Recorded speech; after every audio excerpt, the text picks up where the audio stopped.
In a world filled with sharks, bears, and killer bees, one man is brave enough to stay indoors to bring you the latest in gaming, movie, and pop culture news. That man is Tom Awesome, and this is the Outside is Overrated podcast. Hello and welcome to Outside is Overrated Game Club. Tonight we're discussing Yakuza 0 by Sega. The game is actually developed by studio Ryu Ga Gotoku Studio, which literally, good enough, which literally translated is like a dragon, the Japanese name for the series. Before we actually start anything, would you guys like to criticize my pronunciation? It was terrible. You got most of it. You know, the Gotoku part was a little bit rough, but you got through it. So, but very quick, like 5-10 second. So Japanese is all made up of 5 vowel sounds: a, I, U, A, O. A is a, E is, the E letter is E, U, U, I, E, U, A, O. So yeah, and then it's basically just every single sort of syllable starts with a consonant and then that letter until you get like the Y's thrown in there, and there's a couple of cheese and stuff like that. So that's kind of the easy way to remember it, just A-I-U-A-O. So Ryu Ga Gotoku. Yeah, I'm sure that I will never struggle with another pronunciation as long as I should host a podcast. I'm your host, I was just wondering... Oh, go ahead, Scott. Can you sound a little bit more American when you say it? Yeehaw, Ryu? Yep, you nailed it. Hell yeah. I'm your host, Tom Slogic, and joining me for this discussion tonight are the Hobby Box, Joe Burns. Heyo. John Munch. Howdy, howdy. And Patreon supporters, Mike Mathwig. Evening. And Scott Bullard.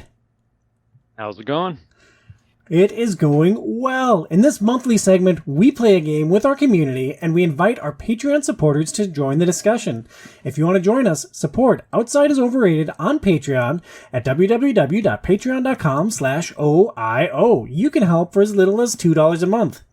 We'll start by setting some expectations for what we're going to cover in our Part 1 discussion of Yakuza 0.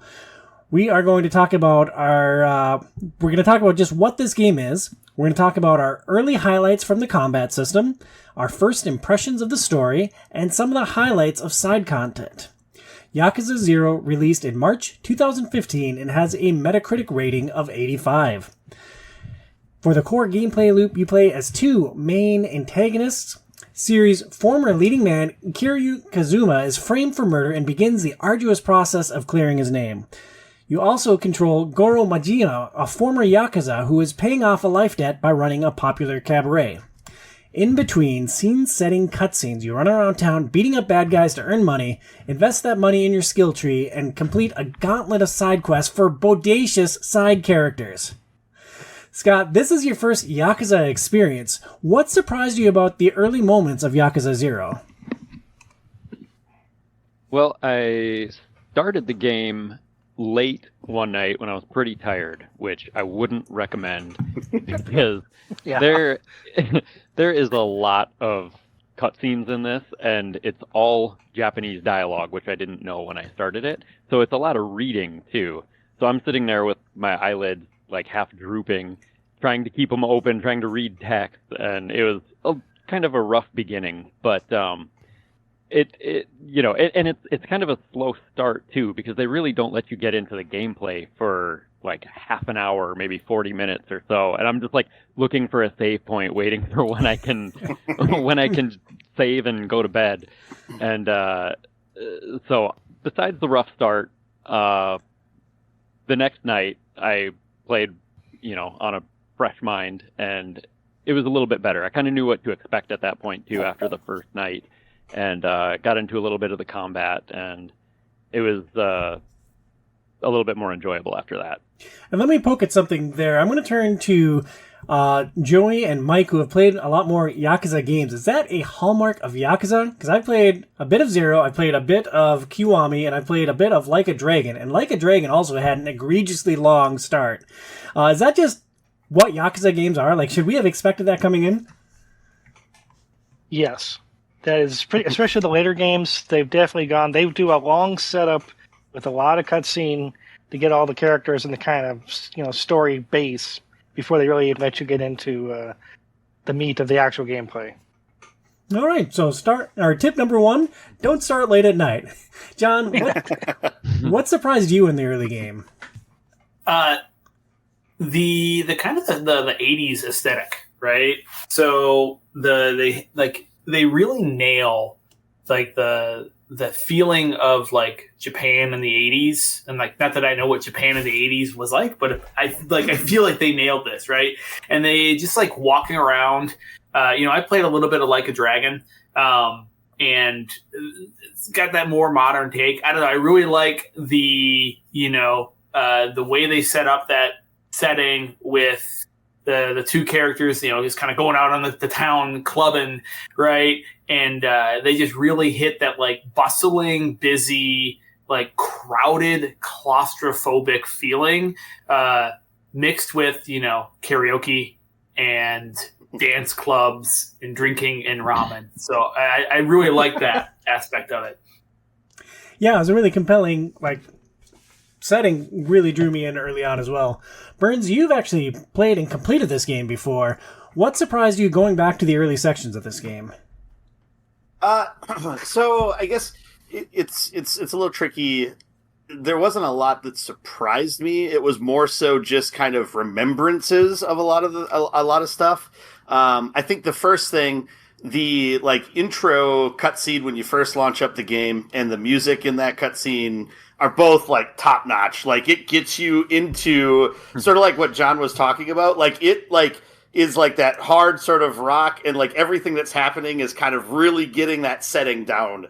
And showing you that this is where this is taking place. These are the types of things that are happening. Lots of women, lots of booze, lots of fighting, and so it just sort of sets a stage for where the game is going to be at. And that's one of my. It's stupid. It's one of my favorite things about this game is that song, and just sort of the opening and how it latches you in. And then after you play for a little bit, it sort of does a version in the game of that sort of opening again with the music, and I think that was really neat how they did that as well. Ultimately, yeah, there is a lot of story at the start. It's very exposition heavy, and it's funny because they do that with Kiryu, but then when you jump into Majima's shoes later on, it doesn't weigh you down with the exposition right away. I mean, you still have a little bit lengthy cutscene getting into it, but I think they do a little bit better job with Majima of sort of trickling in the bits and pieces about him as you're going through the story a little bit more, which I think is interesting. And that's something that I didn't quite remember as much from my first time through as I did from this time. Otherwise, it was a lot of just, oh yeah, I remember this side story, or I remember this bit happening, or I remember when you see the lieutenants for the first time, it's oh yeah, that jerk, that a-hole, and it's I think the game is really good at creating characters that you really like and characters that you like to hate. And that's something, at least in the games that I've played, that continues to permeate through. And so I think that's one of the other things that draws you in pretty early on, as long as you can kind of get through the cutscenes and are fine with reading subtitles. Because, yeah, there's no English voice acting in this one. Yeah, just to John's point earlier, him talking about the feeling of Japan, it really reminded me of the Shenmue games, which is kind of fitting because, Sega also made those, and it's just about recreating a super faithful Japan and just going around talking to weird eccentric characters, and it's funny because it's so there's so many over the top things happening and so many over the top people, but the setting is super realistic and based on real places, which was kind of a similar situation for Shenmue, so it really kind of brought me back to those games. So, John, you grew up in the South, right? Oh. The studio started with a lot of people that worked on Shenmue back in the day. So It makes perfect sense. Yeah, totally. I wanted to poke at John for a second. John, you grew up in the South, right? What's wilder, Japan in the 80s or the South in the late 80s, early 90s? I would actually say Japan, right? Because of the unexpected, right? You know stereotypically what to expect about the South, right? That's going to be, a lot of, over racism and, crazy shenanigans going on. But like, you expect that. Japan is like, oh, the straight-laced business and this and that. And then, then you're getting into like brawls and like, having like paying drunk businessmen to try and punch you. And when they don't, you make money, right? Or an 8-foot tall guy in a business suit chasing you down to shake money down from you, right? Like way, way different. So I give it to Japan. Ah, all right. Well said. Mike, what surprised you going back to the early section of this game? I had kind of forgotten how quickly it gets you into life and death situations for both protagonists. I mean, they're both up against horrible situations really quickly in the story. I mean, it doesn't take long before you're like, oh, these guys are absolutely, up against the wall in any second. And I'd forgotten how quick that happens in the story. I agree, and that's one of the things that stood out to me as well. There were really quality story hooks for both of the main characters, like right off the bat. Well, Chapter 2 and Chapter 4. Like, I thought that those main hooks, when they transitioned from characters, were both really awesome. Mike, did you have more that you wanted to say about the early part of the game? The other thing is just, I had forgotten this too.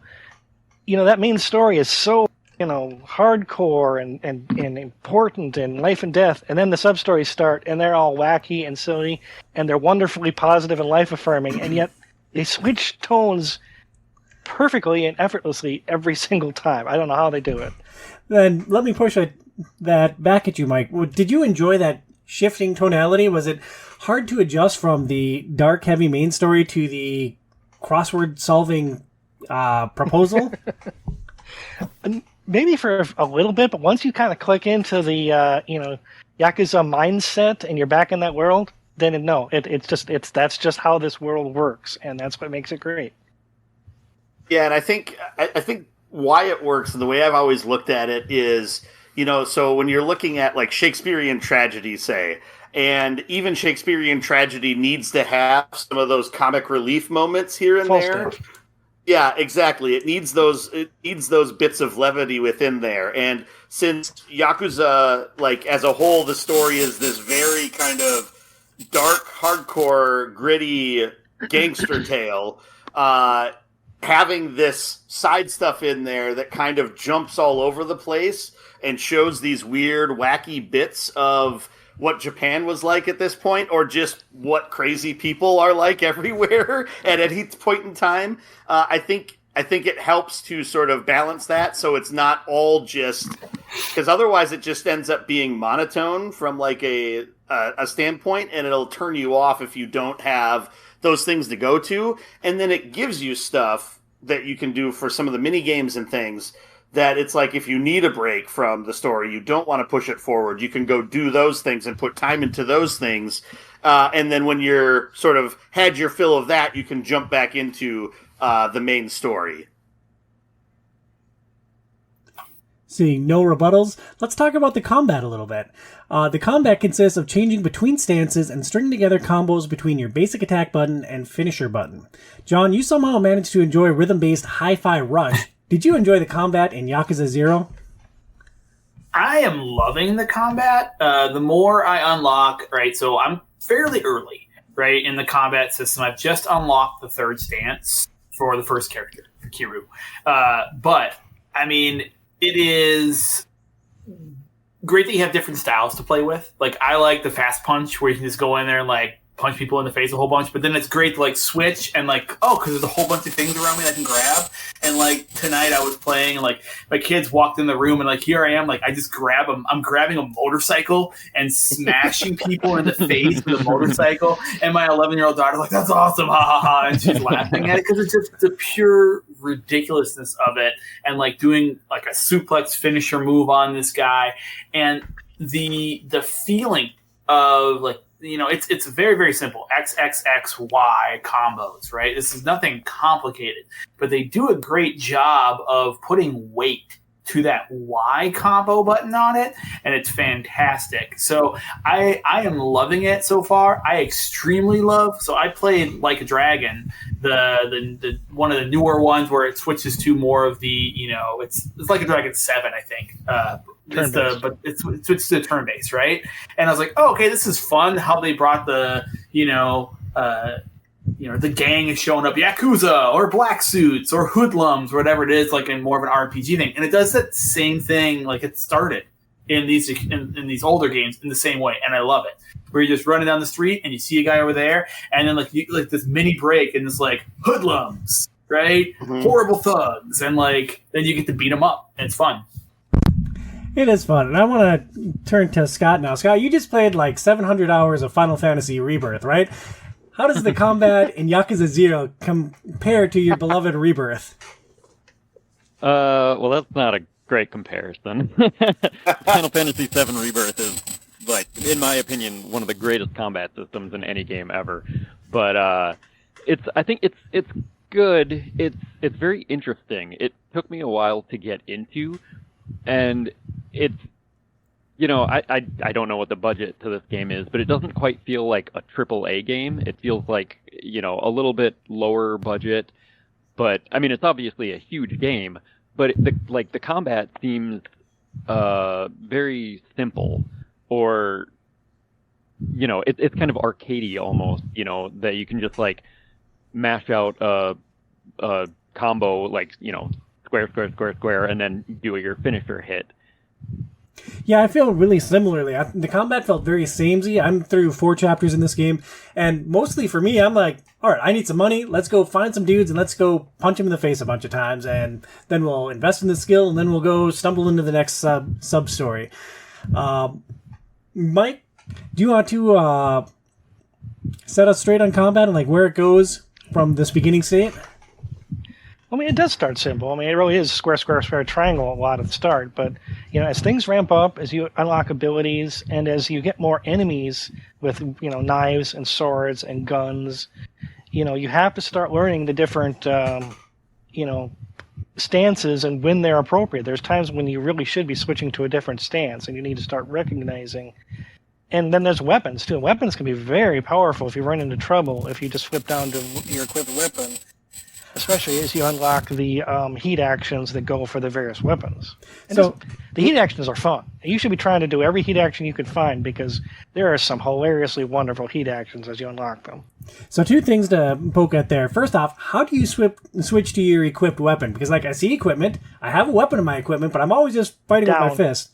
Just down on the down D-pad? On the direction pad. Oh, all right, great. Yeah, I just figured that out in a major fight, which I just picked up a handgun and then realized that you can equip it by hitting down, and this guy was charging at me. I just pull out my handgun and shoot him. So it was pretty satisfying. Oh, that's awesome. But yeah, those heat moves are one of the highlights of the combat, obviously. They're super satisfying. It's like all the little hits, you're building up your heat meter, and then you do that heat move, and you just like slam a guy's face into the wall, and like blood splatters everywhere. Or like later on when you're playing as Majima, he gets a stance with weapons, and so he'll like pull out a bat. And it is kind of funny because like these characters are like so genuine and nice and like willing to go out of their way to like help a little kid on the street, and then when it comes down to business and they're fighting like hoodlums and Yakuza members, they are just brutal. Like we'll drop a guy to his knees and wind up a swing with a bat and just crack him in the face. It's so brutal, but it's so satisfying. Yeah, it is. I mean, I think it goes back to kind of what we were talking about earlier. This game is really like 2 parts, right? You have this amazing story, right, with betrayals and like crime lord syndicates and all the serious stuff that's happening, right? And then you get into the game, and they're like, no, we're just gonna go arcade with it, right? Let's go crazy with these crazy moves and like weird enemies and all this kind of fun, quirky stuff that blends into when you are controlling these characters. So I love how, okay, we can be really serious and this is a great story and you keep me along, and now I just get to go have fun. Now I'm going to go have fun. So like it blends in that craziness to where like, hey, if I'm going to go drop into a bar and do a dance contest, it doesn't seem so weird because when I'm running around and fighting guys, there's a little bit of absurdity into that, right? The one thing I'm hoping for is, early on in the game, you get into a point where you're not running around and you're going to fight. You're getting close to a boss battle, right? And I don't want to do any spoilers, but it ramps up to where you're doing fight after fight after fight, right? And you're just constantly being bombarded by all these Yakuza thugs. And to me, that was when I was okay, this game has me hooked, right? Because it was just fun. And they did a really good job of you don't have a lot of skills, right? And they're just pushing you along with one guy after another guy after another guy. And there's a point where one guy is chasing you through this, one of these main enemies, you keep having to fight him. And it was just so satisfying to do those heat moves on that guy because he's such a wormy little jerk. And it was so great. Every time he came back and I'm doing a quick time event, I didn't even care, right? Because then every time you did it, you just get to nail this little squirmy, wormy, annoying guy. And it was just fantastic. It's good stuff. I suck at the quick time events.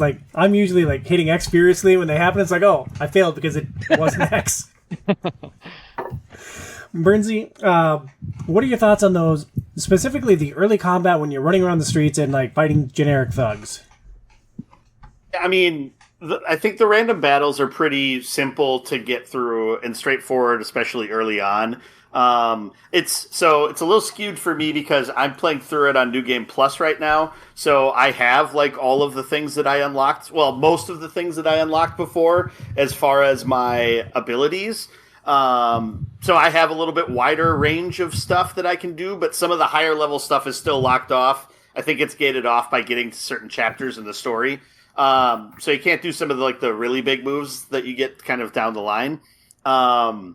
But I think, once you get into, John was talking about, those sort of longer set-piece sequences, and then later on, as you get into some more of the boss fights and larger fights, it starts to create a little bit of strategy as to what is the right stance or right style that you should use at a certain time. And so I think that makes it fun. Now, granted, if you level up your fighting styles like crazy, you probably can just brute force your way through whatever fight you want, especially if you're really good at one of the fighting styles without needing to switch. But it could be a lot easier if you swap to something else that's going to be better tuned for the boss that you're fighting at that point. Yeah, it seems like the combat has a lot of room to grow, and it's eventually, as you play more of the game, it's going to be more and more in depth because there's 3 different fighting styles for each of the main characters, and then plus there's weapons and other skills that you're unlocking. I feel like it hasn't really quite grabbed me yet, but I can tell that it's going to be really deep. So I'm waiting for that point to where I kind of get it and I understand how everything fits together. Because one of the things is fighting thugs is pretty simple, but fighting bosses can be a little bit tough. Because it's so hard to build up your heat meter because you'll be punching them and they'll be blocking or dodging or something, and your heat meter just is dropping then because you're not doing anything. Or you try to grab them, but they can break out of your grab pretty quickly, and so then it's hard to land any heat attacks on them. So I'm kind of looking for something a little bit more. I'm not quite sure what to do there. I don't know if one of the guys who played it a little bit more could give some tips for us early beginners. Yeah, I mean, that does happen against bosses because it's hard to dodge them, especially earlier on when you don't have, some of the fighting styles have more dodge abilities and are easier to dodge or easier to not lose heat by blocking at the right times and stuff. And a lot of that kind of comes as you unlock more of those skills and you go to the trainers and do more of the training sessions with the different trainers for each fighting style.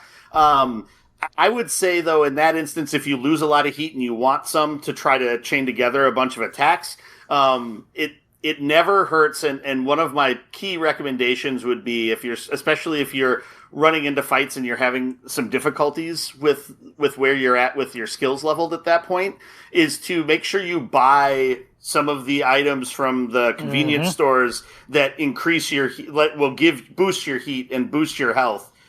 Because those are then going to say, okay, I really need to hit this guy and try to get past this sequence. So then, it breaks the immersion because you have to hit, the options button or the start button or whatever, go in and take it, and then, fill your gauges. But then once you come back out, then, you've got that built up as long as you can start landing those hits without taking too much back.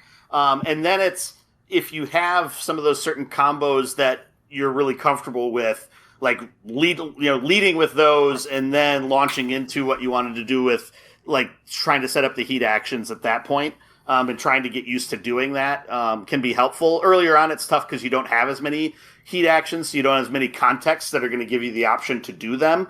But as time goes on, you get more abilities and you get more things that you can do that'll help. So it's interesting. Earlier, John said the word absurd, referencing this game. Burns, you just said immersion breaking. I think it's hilarious to be in the middle of a fight, like the middle of a boss fight, and I gotta stop and eat some ramen. And I gotta stop and eat my bento box. It's like, my health's getting low. Time out. We're just gonna have some snacks and get back at it. It's like, I guess that's just kind of a video game thing. I mean, you got Simon Belmont eating like a whole roasted chicken in the middle of a castle, so it's just a video game thing. Yeah, Joey brought up something that I really like about this, that, as you're going through, like, one thing that's cool is, you get like different fighting styles, and as you're playing it, right, you get this nice cool wheel, right? And look at Final Fantasy X nerds, it's a sphere grid. It's awesome, right? Everyone loves a sphere grid. But there is some spheres that you can't unlock, right? And in order to unlock them, right, so you get the prerequisites, the ones before, and then you have to go find your master, right? And they really kind of find you to start out with, but then it's so much fun to go through the conversation and get trained in the missing skill from Bacchus, right? Or the gosh, I forget who the guy who who gives you the quick rush is, but all these characters are fantastic, and then it's just fun to seek them out to unlock these other skills. So I like that there's a combination of, hey, spend your yen on buying stuff, which yen is experience is fantastic. I love this fact that how are you getting better? I'm just spending money, right? I love that. But then invest in yourself, as Bacchus would say. But then there's other things. It's not all just okay, I ground out and I beat a bunch of guys up and I got 300 million yen, and it's I unlock everything. You have to actually progress through the story and go do some cool things to get some of these skills. That's a cool point. And I want to ask you, John, what is your favorite fighting style so far? Then Scott, jump in with yours too. It's the rush. I like the quick, right? I'm always whenever I play games, I'm the two daggers type of person. I like quick attacks, dodging, rolling, moving around, being mobile. So that's my favorite so far.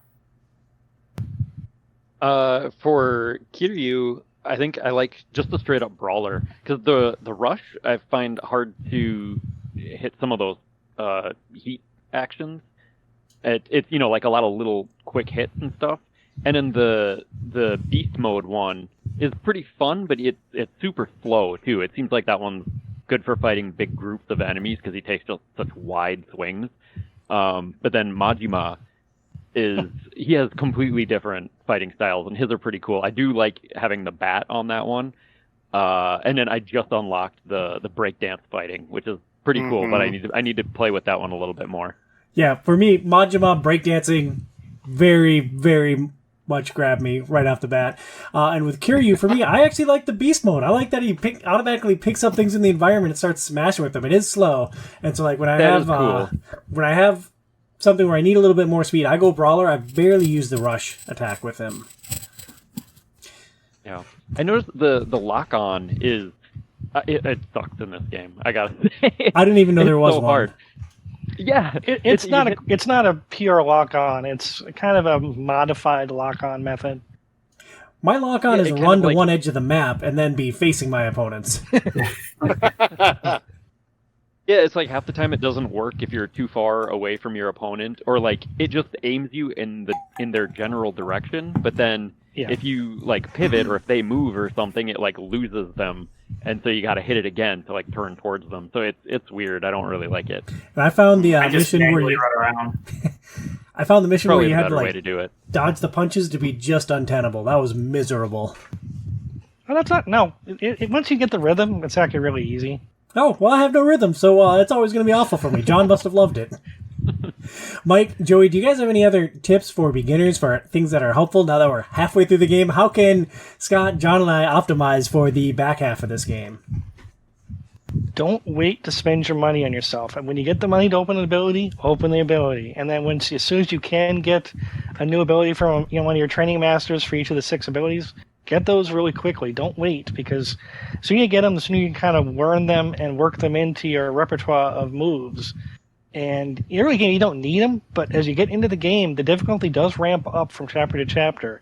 What was easy in chapter 4 will not be as easy in chapter 10, believe me. So, keep improving yourself, as quickly as you realistically can. Because you'll start making serious money once you get into the major side activities. So use that money.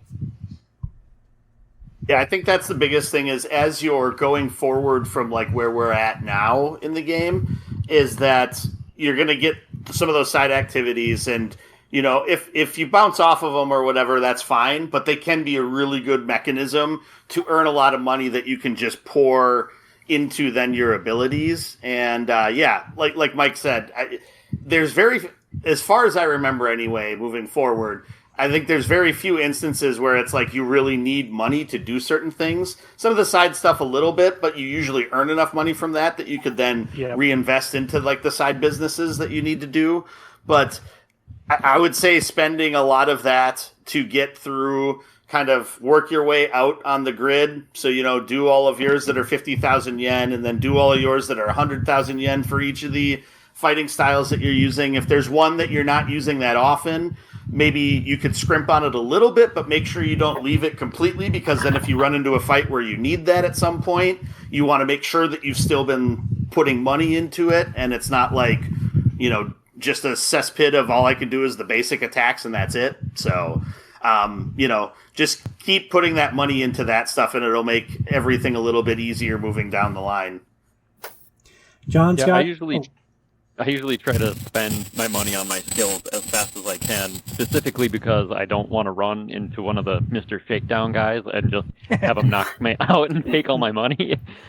But it does kind of like jump up pretty drastically, because at first, like you said, it's like 30,000, and then it goes to 2 million, and then up to like 30 million. So it's like and you're not earning that much from just like random fights, so it's hard to save up for some of the next skills. And then after that, it goes up to like 400 million or something like that. Ridiculous. I just spent 200 million to upgrade ability right before when I was playing a little bit before we started. My last ability was 200 million yen.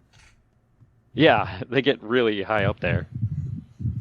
Yikes. I think the other thing then too is realizing certain of the different like mobs that you run into in the open world that pay more. So the guys that are in the gold suits, the nouveau riche, like every time you see one of those guys, just run right into them, because they're going to drop a good amount of money. And if you can get through the fights without taking damage, you make more money. If you, I think it's different combos and heat actions that you do, you make more money. So just trying to optimize some of that stuff as best as possible is going to help down the line. Realizing who's going to pay out more too, and seeking some of those out as you're running around, especially if you're not maybe just running into every battle that you have, can kind of help that way too. Oh, I just remembered something I wanted to mention.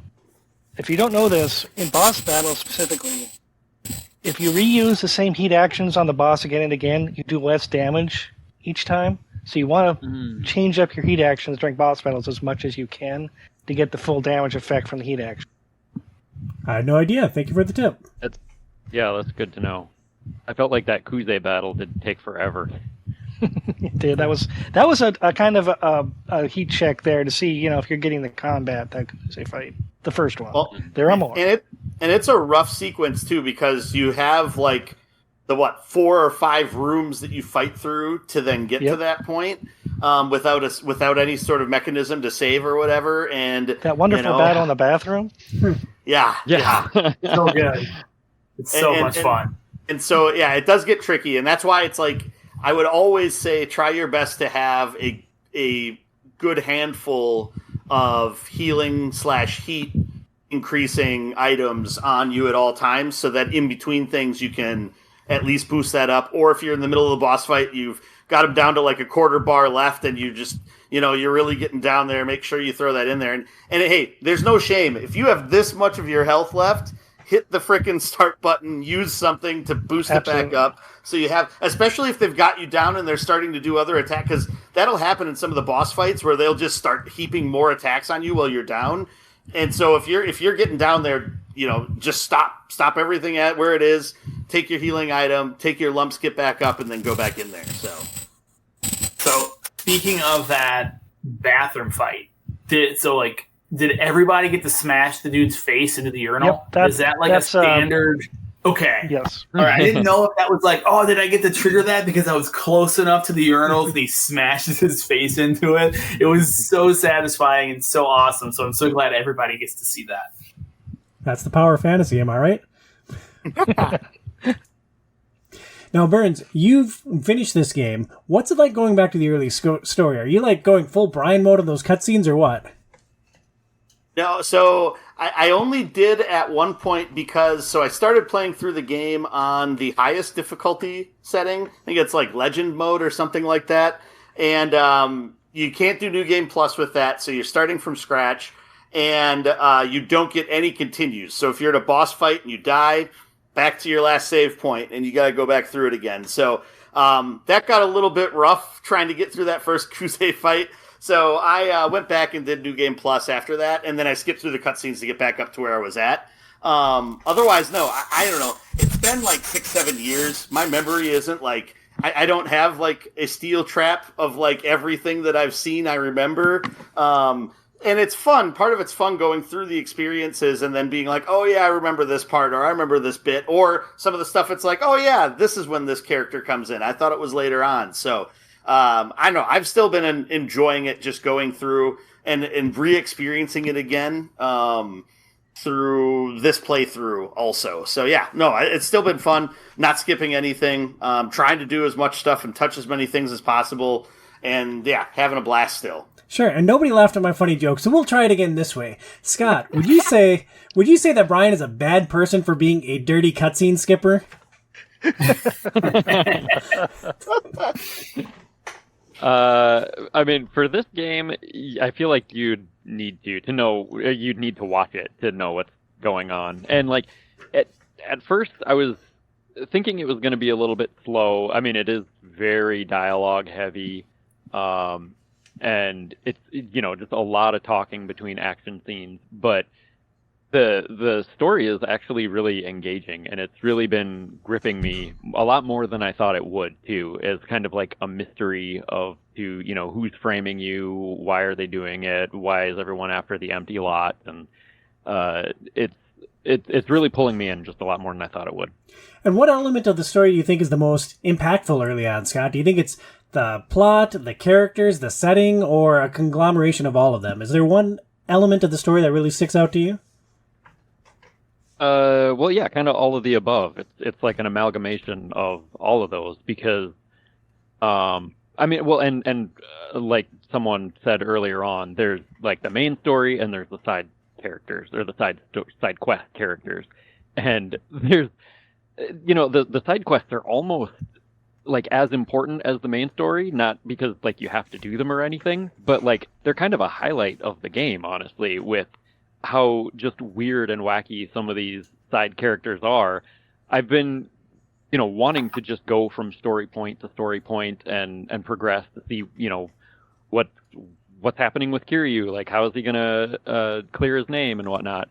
And then you'll run across a side story, and it really just draws you in. And I'm like, at first when I run across them, I'm like, oh, okay, let's get through this. And then as you go in, there's always like a weird twist, or maybe not always, but in a lot of the situations, it's like this starts off as you're thinking you're just going to do some little errand, help someone out. And there's like a weird, funny twist that makes the side stories like super unique. And the side stories are like, yeah, I don't know. They're just super satisfying. I don't want to spoil any really good parts though. It's interesting. I had one night I'm like, all right, I haven't played much of the story of Yakuza. Recording's coming up. I have to push the pace tonight. I'm just going to mainline this zombie. And then I'm playing as Majima, and I get caught up on the sub-story on the bridge. And like, Yep. I had a hard time clearing it, so I kept redoing it. But I'm like, I'm making money. I'm getting deliveries at the food store. It's like, I'm having a ball. Like, I made almost no progress. I eventually beat that sub-story that night, but it's like, oh, well, this didn't go as planned, but I had a lot of fun, so that was great. It's kind of devious, too. When you go from one point to your next story point, it's clear that they intentionally put side missions right in the path of where you're going so that you'll come across them naturally, and then you get sucked in from there. And Scott, if you had to guess, like, what percentage of these side stories do you think you'll actually finish if you're going to continue playing Yakuza 0? I've been trying to just kind of mainline it as much as possible, just do all the main story missions. But every time I start a new side mission, I get pretty sucked in and I end up finishing it. But at the same time, as far as I'm aware, it's not able to miss any side stories. So I think I want to make a lot of like main story progress if I can, and then I can go back and finish a lot of the side stories later on. But yeah, because like honestly, the main story has been pretty interesting as well, like for both characters too. I was a little bit disappointed when Chapter 3 started and you switch over to Majima, because like they just got me to like fall in love with Kiryu. I'm like, I love this guy. He's so awesome. He's super badass, but like very genuine and nice and like willing to help strangers. And then they switch over to Majima and I'm like, oh, okay, what's going on with this guy? And then they introduce him to you and he's super interesting too.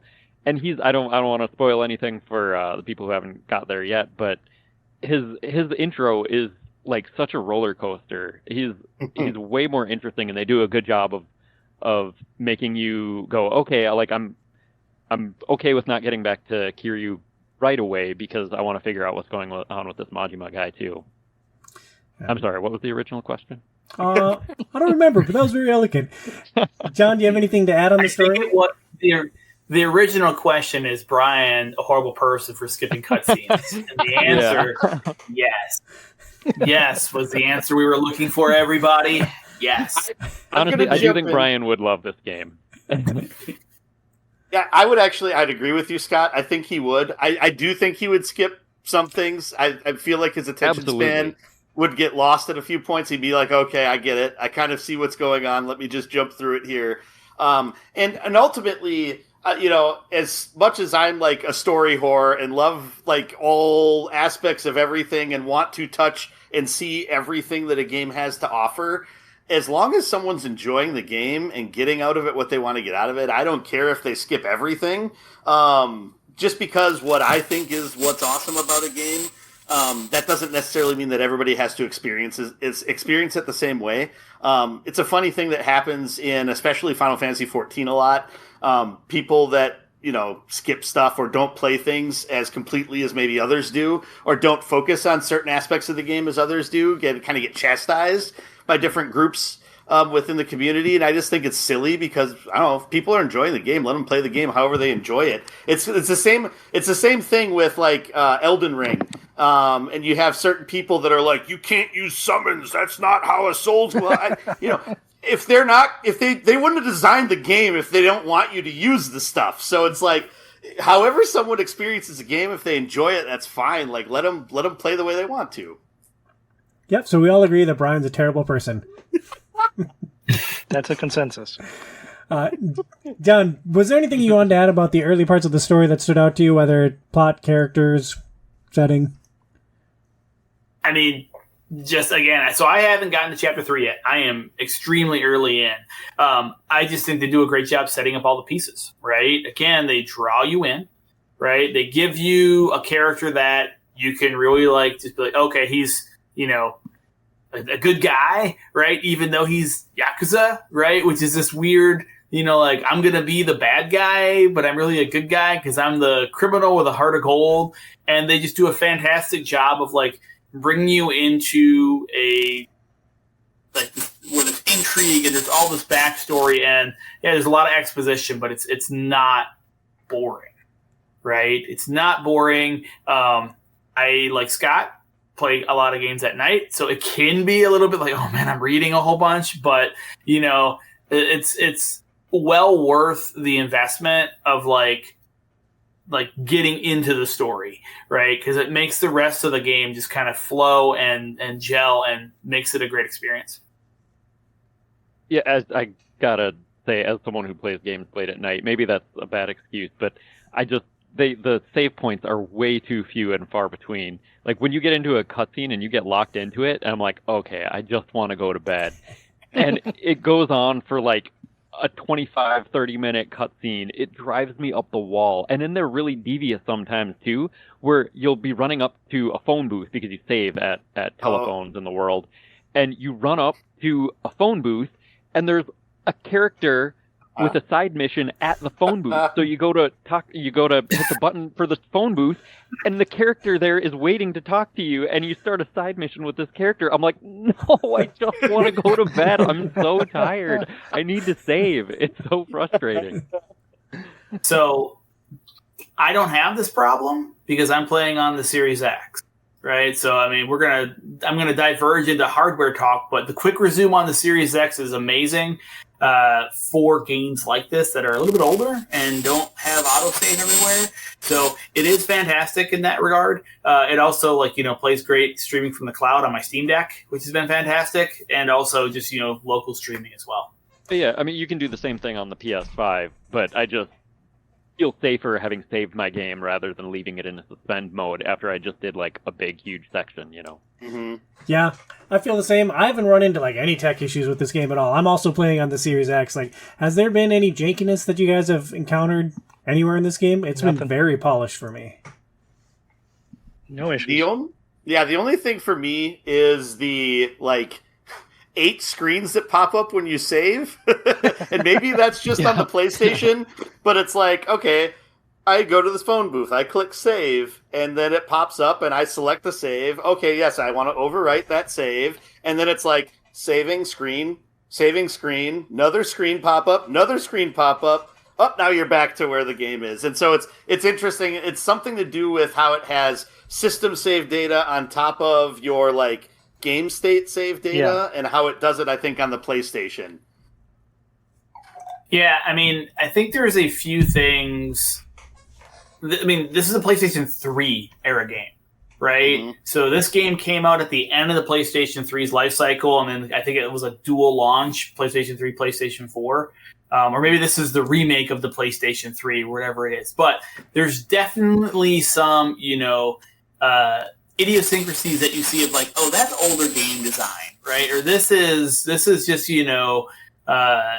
the quality of life that we have today, right? On certain things just isn't there because it was a game built in a slightly different time. So it adds some charm, but it can be a little bit funky where it's like, yeah, I just click save and you didn't confirm that there's no save. Just like, do you want to save? Yes, boom, it just does it. There's no confirmation. There's no nothing. I feel differently. I don't think there's a lot of funk with this game. My biggest frame of reference is Yakuza Kiwami, which is a remake of the original game. And there is a lot of still just jank and old game design in that game. And comparing it to that experience, I'm like, oh, this is really polished and good. I'm really enjoying this. So, well, that was a 2005 game. Even with the remake, they're still building off a 2005 bones, so it definitely felt like a 2005 game in a lot of ways. Mike, Joey, was there anything that you wanted to add on what we were talking about the early parts of the story?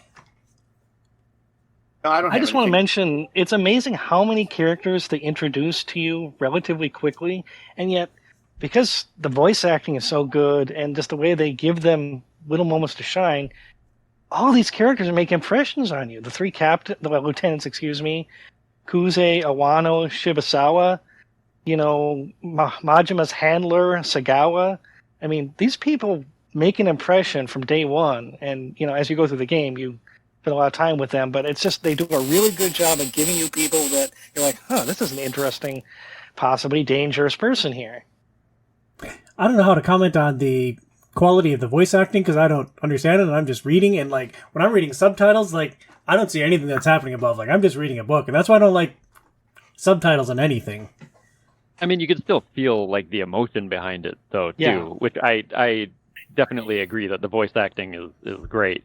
And I was a little bit bummed that there was no English at first, but as you start playing, you're like, okay, I get it. This is a very Japanese game. It would feel super weird to have English voice acting, and I'm really glad that they kind of forced you into the Japanese voice acting, and especially when some of the voice actors are so good for it. Like you mentioned, Kuze especially. I thought he did a great job, and he's like very intimidating and serious, and just all around they had a lot of great voice acting that you can feel even though you don't speak the language. Yeah, and I'm pretty sure so this is it's the sixth game that they made in the series, even though it's a prequel to everything else. So at this point, they've made a lot of these, and it was, it's a relatively popular game series in Japan. I believe the majority of the lieutenants, if not all the lieutenants, are all played by guys that play a lot of those types of characters in those types of movies in Japan too. The first two are for sure.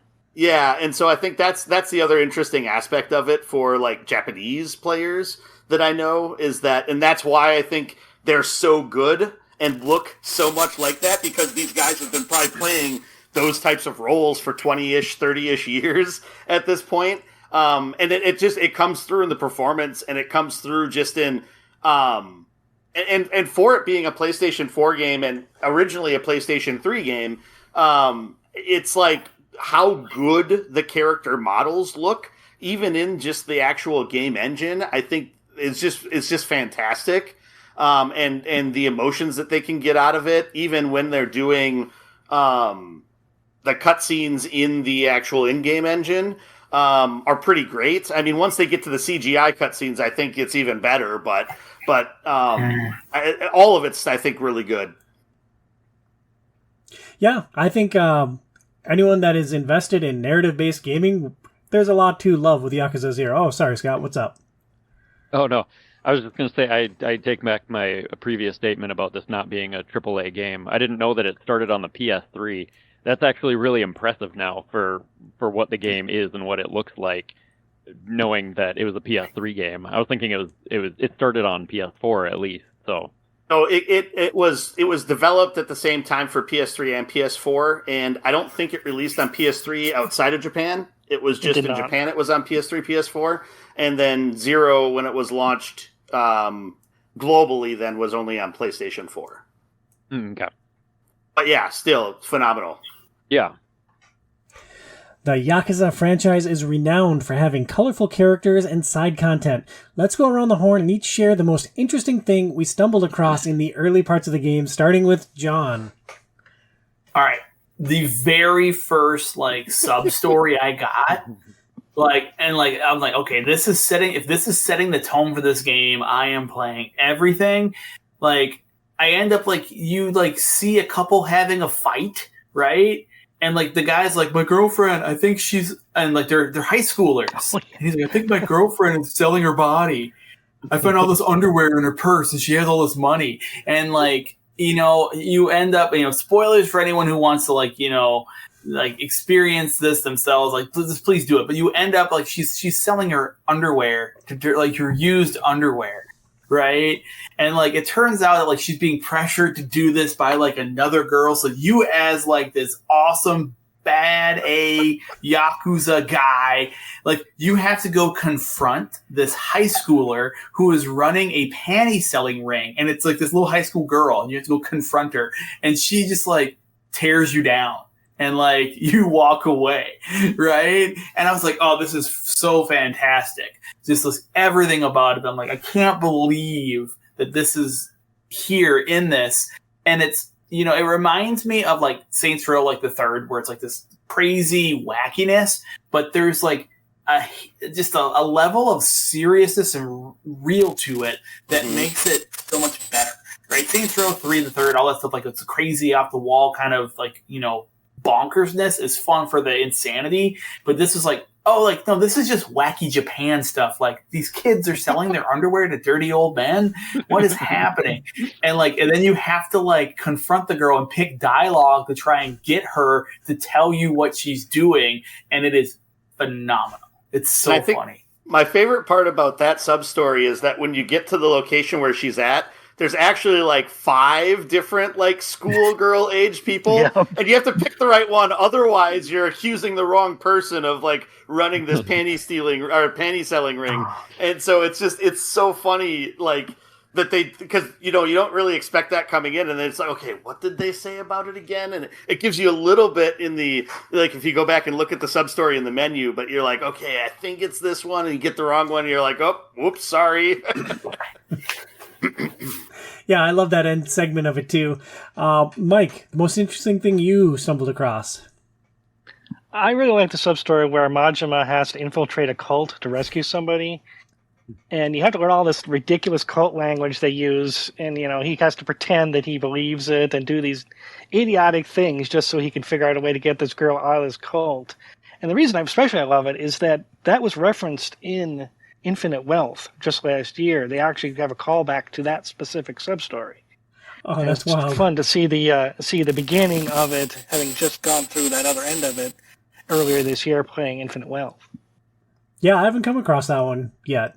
I just did that one today. It was pretty Sure, good. pee-pee. Yeah, sure, a pee-pee. Bernsey, the most interesting thing that you've come across? Well, so there's one I want to mention that's great / iconic, but I want to wait until the next one to make sure we've all experienced it and grokked it in fullness. And so I will instead bring up one of my other favorites is running into a kid who's standing in line to buy a basically generic reimagining of Dragon Quest III, and then how he has the cartridge stolen from him after he buys it, and then you're tracking it down basically up the criminal food chain to get this cartridge back for the kid. I thought that was just awesome. It's awesome that was in there, and that was a lot of fun to go through that quest and see just sort of where it goes. Yeah, it's such a good ending too. Like that one caught me off guard. I didn't see exactly where that one was heading. Well, and that's the thing is with even how wonky or wild some of these things are, they still have a level of poignancy to them, and can be like almost touching at times. Some of them are just, at crap insane and don't really look back from it. But others do actually have like some meaning to them and really sort of land a little bit that way. So I think that's some of the great stuff about them. Scott, how about you? God, there's so many to choose from. And again, it's like some of these are so good. It's like you don't want to talk about them because you don't want to spoil them for anyone who hasn't experienced them yet. But I think one of the funniest ones that I saw was one where you come across a dominatrix who is too nice to her clients. Like she's out in front of the club, like trying to shame this guy and make him feel like crap, and she's just like, "You middle-aged man, you customer," and the guy's like, those aren't insults, those are just facts. Like, that's what I am. It's like, you got to do better than that. And so you like go and train her in like how to be more aggressive and like talk dirty to guys. And I don't want to give away too much for that, but it's a wild one. And again, like Burns was saying, they all just end up like having heart, even though the side stories can be super wacky and crazy. It's like there's an element of endearingness to each of them. Speaking of endearing things, and I guess I'm not surprised that you all took sub stories, but for me, the most interesting thing that I stumbled on in this game was pocket racing. Kiryu gets a little car that he carries around in his pocket. It's this big craze. You go race around these little tracks. You buy all these parts all over town to like kit out your little pocket racer car. And I'm like, oh, I got sucked into that for much longer than I would have expected for any mini game and like anything.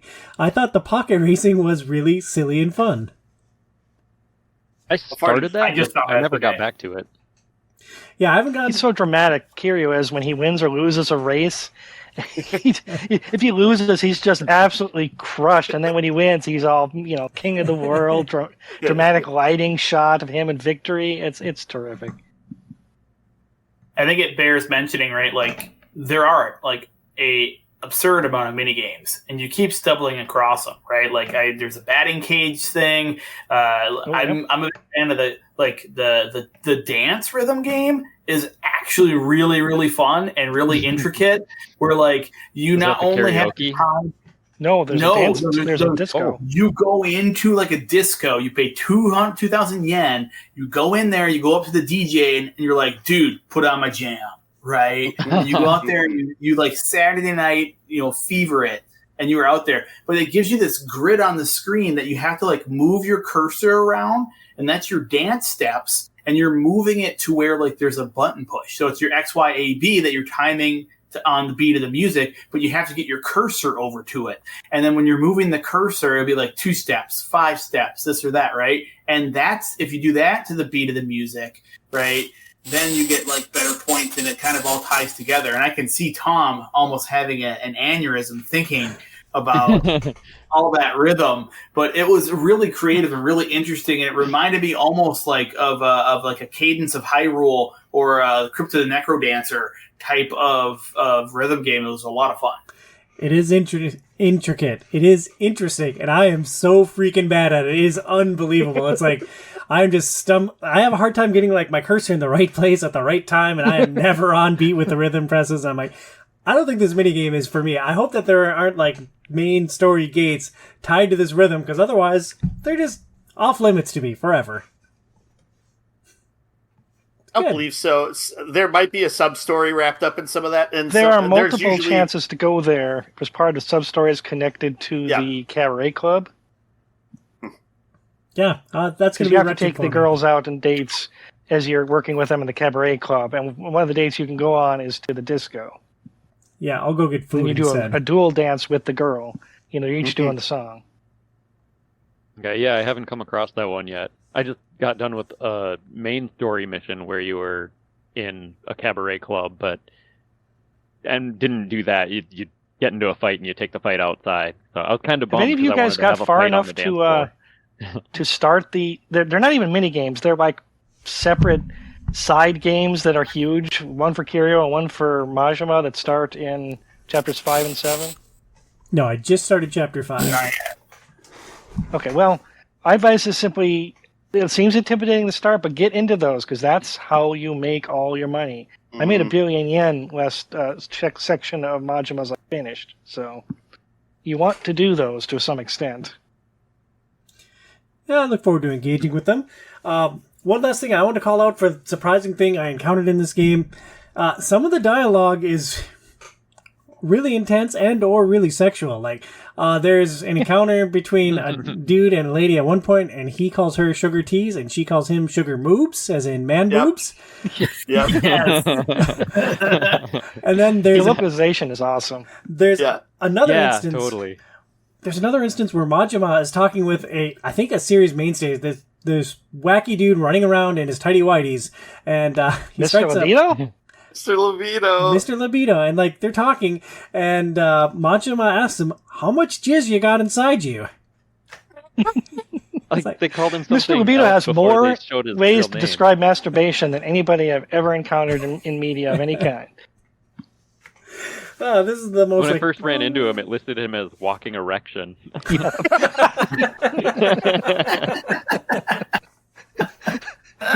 You're in the club and you're just looking around, and all of a sudden you see this guy in the background, and you're like, "What the hell is that?" Yep. Yeah.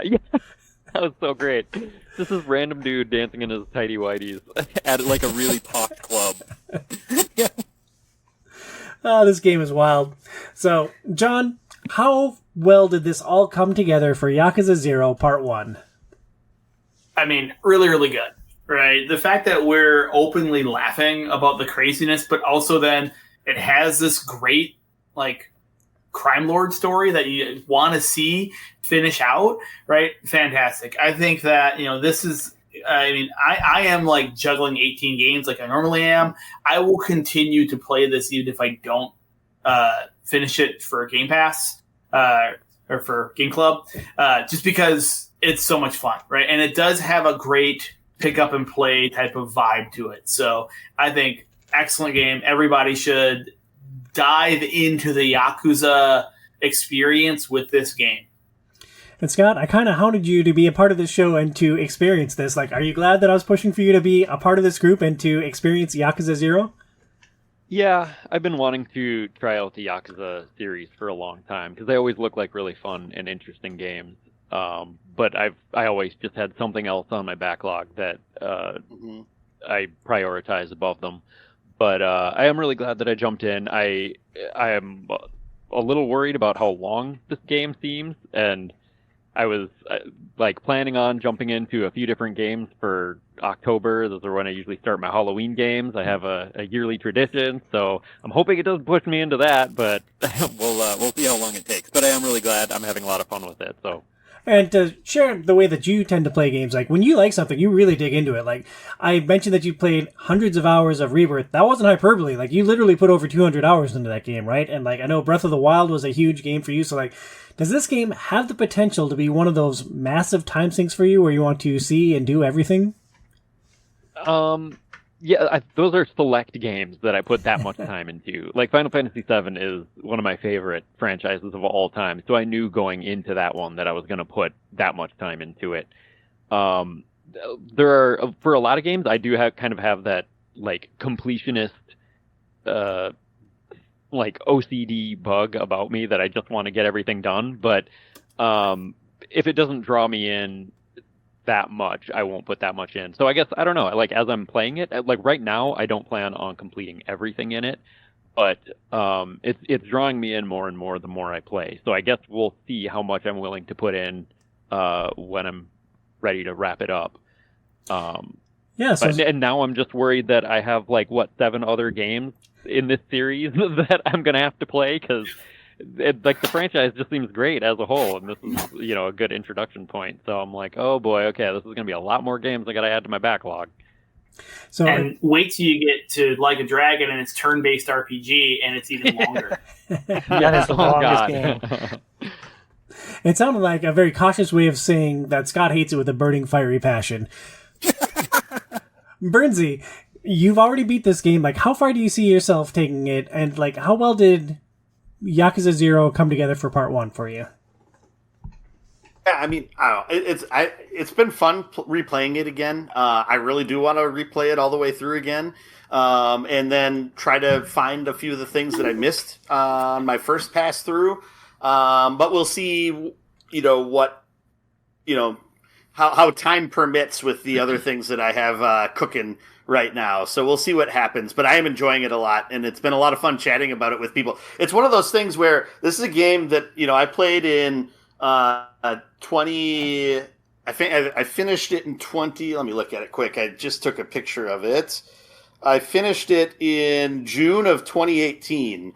And, other than that, this is the first time I've actually had a chance to really talk about it with other people that have been experiencing it. And so it's a lot of fun to actually, a game that I, hold in pretty high regard. It's pretty great hanging out, talking about it. So that also is making me want to keep going through it some more and getting into some of the vices that I definitely had with this game before. Jumping deep into some of those things again once I get to them. So we're really looking forward to it, really having fun so far. It's been enjoyable to go back through it. Hasn't been ho-hum okay, I just got to get through this part and then it's really fun. No, everything so far has been great. And Mike, you're the one who put this game up for Game Club. How well is it coming together for you? It's so fun to revisit this game. I mean, this was my first RPG game, and I played it in 2016, and since then I've played 12 other RPG games because I enjoy this game so much. It's opened up a whole genre of game that I didn't know existed, and now I would just like to have injected directly into my veins at every opportunity. So it's just terrific to come back to this game, and it's still so much fun. And when I played it the first time, I kind of stopped on some of the side content because I got too invested in the main story and just wanted to push through it and see where it went. And this time, because I know where the story is going, I can afford to take some time and I'm going to run through the entirety of the Cabaret Club and the Real Estate King and actually try to finish those out, which I did not do the first time I played it. So I'm having a blast. And a quick clarification there. Are you able to go back and clean up all the side content after the fact? If you go main story, can you still go back and do all the other things? there's a point you can't. I don't know if any of the sub-stories can be missed before the very late in the game, but honestly, there might be some that are chapter specific. That's why I try to get all the sub-stories found and completed before I finish a chapter. So I'm not sure. Yeah, my understanding is that you can go back to any of them. So all the sub-stories are unlocked by getting through certain story beats. As long as you do it before you get to the point of no return in the game, like way late at the end game, you should be able to go back and do everything, to my knowledge. So, that's what I could find when I was looking it up here, today, actually, to see if there was any times where they get gated off. I don't believe they do until the very end of the game. Cool. Well, this is our part 1 discussion on Yakuza 0. We're going to have a part 2 next month. Scott, looking ahead, what are your hopes and expectations as we move into part 2 at this game? Honestly, I don't really know. Obviously, I want to continue seeing where the story goes. They hooked me, and so now I want to kind of figure out what each of the main characters has going on. I'm hoping that the combat keeps expanding and draws me in a little bit more. But otherwise, I kind of want something that, like, I'm not expecting. Like, I don't know. I want them to surprise me with something that I don't see coming. Which this game seems big enough. I'm sure there's going to be something in there that draws me in even more. Yeah, and I'm going to jump in next. Like, I'm right there with you, Scott. Like, I'm the same. I want to see what happens with these main story beats because I'm really invested in both of the characters right now. It sounds like those main side things of the Cabaret Club and the Real Estate King are both really, like, well fleshed out aspects of the game. I'm excited to dive into those as well. John, what are your hopes and expectations and dreams and aspirations? Oh, so many things, Tom. So many things. No, I just hope they can keep the action going. Right? Like, I really hope, I'm hoping for more scenes like that big Kuze fight where you are, like, again, like, just fight after fight after fight, like, making me feel like I am in an 80s, like, action movie, right? And I am the, like, most, like, awesome guy in the 80s action movie. If they keep doing that, it wins. Bernsey? Yeah, I'm just hoping to be able to play through it and get all the way through the game again for a second time. Really want to try to get through everything that I didn't quite finish in the first time through, kind of like Mike said. I guess the other thing, just throw this in here quick. There's a live-action Yakuza series that's coming out on Amazon Prime in October, and so it's actually kind of awesome that we're playing through this right now. Granted, I'm sure the storyline for that is maybe going to be more rooted in Yakuza 1, or Kiwami 1 now, is the only real way you can go back and play to the games? Yes.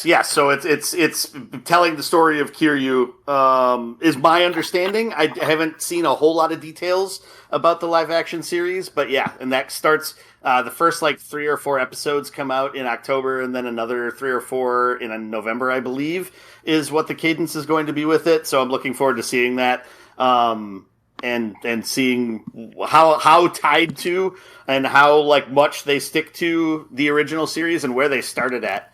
Because technically 0 then is canonically where the entire story actually starts. So. Yeah, that'll be interesting. We'll just rename this Yakuza Club. Mike, your expectations going into the next phase, Mike? Oh, I mean, I'm just excited for you guys to see where this story goes. Those of you who haven't played it, a lot of interesting twists and turns. These stories do things that you will not see coming, and as they, ramp up and start to intertwine, there's some really interesting and cool story beats coming for you. I cannot wait. And I'm really excited for the combat to get a little bit more in-depth as well.